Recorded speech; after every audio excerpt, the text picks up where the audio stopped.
Hello everyone, welcome back to స్వాదమైన వంటలు. ఇవాళ వీడియోలో బెండకాయ డీప్ ఫ్రై తాలింపు ఎలా చేసుకోవాలి అనేది నేను మీకు చూపించబోతున్నాను. సో వీడియోని ఎండ్ వరకు స్కిప్ చేయకుండా చూసేసేయండి. అలాగే మన ఛానల్ని లైక్ చేయండి, షేర్ చేయండి, సబ్స్క్రైబ్ చేసేసుకోండి, కామెంట్ బాక్స్లో కామెంట్ చేయండి. కొంతమందికి బెండకాయ అంటే అస్సలు పడదండి, అంటే బంకగా ఉంటుంది, జిడ్డుగా ఉంటుంది, కలిపేటప్పుడు కూడా నచ్చదనమాట. సో బెండకాయని హేట్ చేసే వాళ్ళు చాలామంది ఉంటారు. సో అలాంటి వాళ్ళ కోసం ఈ రెసిపీ అనమాట. సో ముందుగా బెండకాయ ఫ్రై కోసం మనము కొబ్బరి పొడిని రెడీ చేసి పెట్టుకోవాలి. తగినంత కొబ్బరి వేసుకోవాలి, అందులోకి తగినంత ఉప్పు, తగినంత కారం వేసేసుకొని బాగా మెత్తగా మిక్సీ పట్టేసుకోవాలండి. బెండకాయ వద్దు అనే వాళ్ళు కూడా లొట్టలు వేసుకొని మరీ తింటారు ఈ రెసిపీ చేస్తే ఈయన. సో బాగా మెత్తగా పొడిగా పట్టేసేయాలి. ఈ విధంగా పొడిగా పట్టేసుకోవాలండి. అసలు కొబ్బరి అనేది పూర్తిగా మెదిగిపోవాలి. సో ఇలా బాగా మెత్తగా కొబ్బరి మెదిగిపోయిన తర్వాత ఇందులోకి సరిపడేంత వెల్లుల్లిపాయలు వేసుకోవాలండి. మరి ఎక్కువగా వేసుకోకండి, ఎందుకంటే ఫ్లేవర్ అనేది మారిపోతుంది కాబట్టి సరిపడేంతగా చేసేసుకొని ఇలా ముద్దగా మిక్సీ పట్టేసుకోవాలన్నమాట. చూసారు కదా ఎంత చక్కగా ముద్దగా తయారైందో. ఈ విధంగా కొబ్బరి పొడిని పట్టేసుకోవాలండి.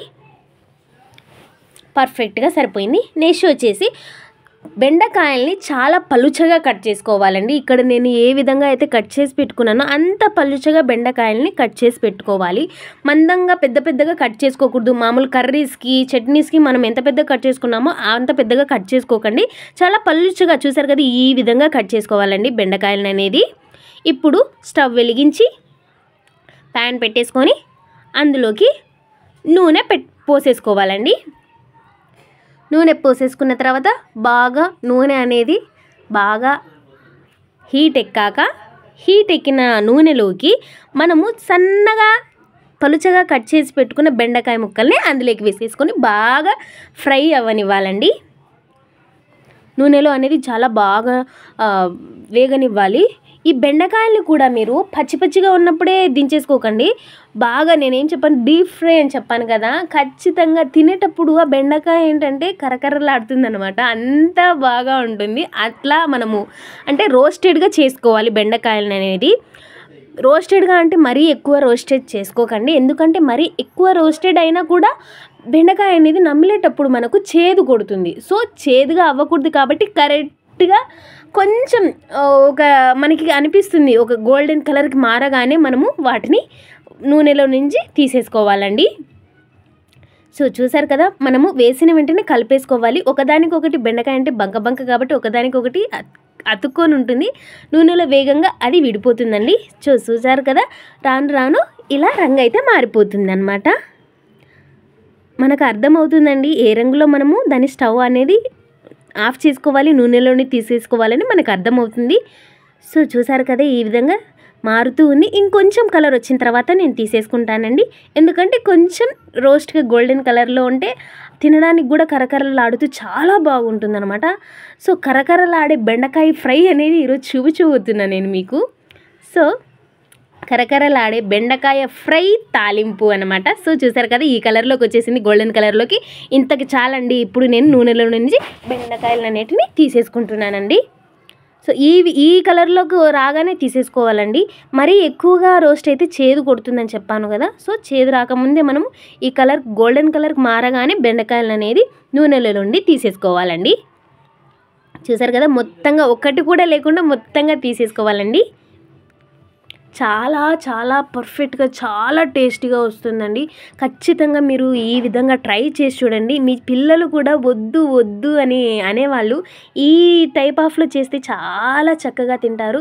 ఇంకొకసారి చేయని అడిగి మరీ చేయించుకొని తింటారు. సో మళ్ళీ నెక్స్ట్ వచ్చేసి తగినన్ని శనగిత్తనాలండి.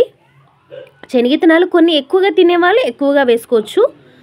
సో ఇలా నూనెలోనే బాగా వేయించుకోవాలి. అంటే ఈ శనగిత్తనాలు కూడా పచ్చిగా ఉంటాయి కాబట్టి నూనెలో కొంచెం రోస్టెడ్ లాగా అంటే కరకరలాడే విధంగా మనం వేయించుకోవాలి. సో నాకైతే వేగిపోయాయండి. ఇప్పుడు వీటిని బెండకాయలోకి వేసేసుకుంటానన్నమాట. ఇప్పుడు స్టవ్ని ఆఫ్ చేసేసుకోండి.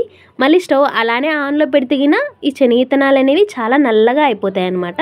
నల్లగా అయితే ఆటోమేటిక్గా చేదు వస్తుంది కాబట్టి మనం ఆఫ్ చేసేసుకొని నూనెలో నుంచి తీసేసుకోవాలండి. చూసారు కదా ఈ విధంగా మొత్తంగా తీసేసుకోవాలండి. మీరు తప్పకుండా ఈ టైప్ ఆఫ్ రెసిపీని ట్రై చేయండి. ఈ తాలింపు చేసుకొని తినండి, చాలా బాగుంటుంది. ఇప్పుడు ఇందులోకి కరివేపాకు రెమ్మలు వేసుకుంటున్నానండి. స్టవ్ ఆఫ్ చేసుకొని వేసుకోండి, ఎందుకంటే ఆ వేడికే కరివేపాకు అనేది చిటపటగా వేగిపోతుంది అనమాట. ఇప్పుడు ఈ కరివేపాకు రెమ్మల్ని తీసేసుకొని బెండకాయ శనగతనాల్లోకి వేసేసుకోవాలండి.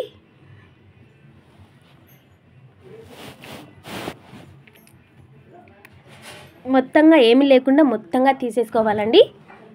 చూసారు కదా ఇక్కడ నేను ఏ విధంగా అయితే చేసుకుంటున్నానో మీరు అదే విధంగా చేసుకోండి. చూసారు కదా ఎంత చక్కగా ఉన్నాయో బెండకాయల మీద శనగతనాలు మీద కరివేపాకు ఎంత చక్కగా ఉందో చూడముచ్చటగా. ఇప్పుడు స్టవ్ వెలిగించి ప్యాన్ పెట్టేసి ఆయిల్ వేడెక్కాక అందులోకి ఉల్లిగడ్డ వేసేసుకోవాలండి. ఇక్కడ ఎటువంటి ఆవాలు అనేది యూజ్ చేయొద్దండి. తిరుగుమాతలో ఓన్లీ ఆనియను మనము నూనెలో వేయించి పెట్టుకున్న మిశ్రమాలని ఇక్కడ వేసుకోవాలి. ఇక్కడ మనము నూనె వేసి ఉల్లిగడ్డ వేసిన తర్వాత సరిపడంత ఉప్పు వేసుకోవాలండి.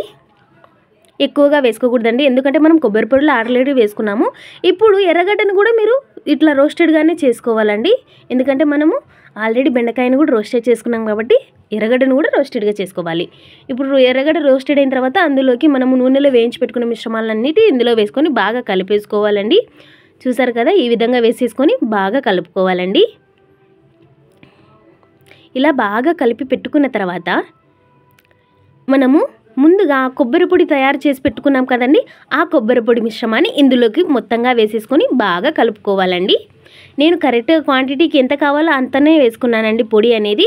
సో మీరు కూడా చూసుకొని క్వాంటిటీకి తగ్గట్టుగా వేసుకొని యూజ్ చేసుకోండి.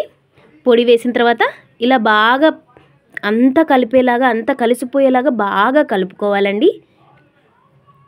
ఉప్పు వేసుకోకండి, ఎందుకంటే మనము ఆల్రెడీ కొబ్బరి పొడిలో వేసుకున్నాం కాబట్టి వేసుకోకూడదండి. చూసారు కదా ఈ విధంగా బాగా కలుపుకోవాలండి. ఇంతే అండి, ఇంతే సింపుల్గా అయిపోతుంది అన్నమాట. చూసేసారు కదా బెండకాయ డీప్ ఫ్రై తాలింపు అనేది కొబ్బరి పొడితో, అది కూడా చాలా టేస్టీగా ఉంటుంది. మీరు మళ్ళీ శనగతనాల పొడితో చేయకండి, కొబ్బరి పొడితోనే చేయండి, చాలా బాగుంటుంది. శనగతనాల పొడితో చాలా ఏమి అంతగా బాగోదండి. సో చూసారు కదా బెండకాయ డీప్ ఫ్రై తాలింపు అనేది రెడీ అయిపోయింది. సో ఇప్పుడు వేడి అన్నంలోకి వేడి పప్పు వేడి తాలింపు వేసుకొని తింటే అస్సలు అద్భుత అనుకోండి, అంత టేస్టీగా ఉందన్నమాట. మేము మా ఇంట్లో చేసుకొని తిన్నాము. సో మీరు కూడా తప్పకుండా ట్రై చేసి చూడండి, ఎలా వచ్చింది, ఎలా టేస్ట్ ఉంది అనేది కమెంట్ బాక్స్లో కమెంట్ చేయండి. సో ఇంకెందుకు లేట్, ఇలాంటి మంచి ఫుడ్ వీడియోస్ కోసం మన ఛానల్ని ఫాలో అవుతూ ఉండండి, సబ్స్క్రైబ్ చేసేసుకోండి. టాటా, బాయ్.